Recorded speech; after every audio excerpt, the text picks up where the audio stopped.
இன்றைய நாள் வாக்குத்தத்த வசனம் ஏசாயா 59:19. வெள்ளம் போல் சத்துரு வரும்போது கர்த்தருடைய ஆவியானவர் அவனுக்கு விரோதமாக கொடியேற்றுவார். சத்துரு பல நேரங்களில் நமக்கு விரோதமாக எழும்புகிறான்.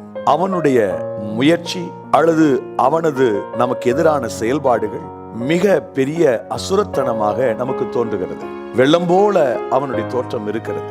ஆனால் ஆண்டவர் நம்மோடு இருக்கிற அவருடைய தூய ஆவியானவர் அவனுக்கு விரோதமாக கொடியேற்றுவார். அதாவது நாம் வெற்றி பெற உதவி செய்வார்.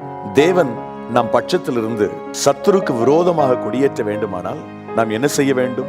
தேவனுக்கு பயப்பட வேண்டும். ஆண்டவருக்கு நாம் பயந்து வாழ்கிற போது இந்த வாக்கின்படியே கர்த்தர் நம் பட்சத்திலிருந்து சத்துருக்களுக்கு விரோதமாய் கொடியேற்றுவார். இன்றைய நாள் உங்களுக்கு ஆசீர்வாதமான நாளாய் இருப்பதாக. God bless you.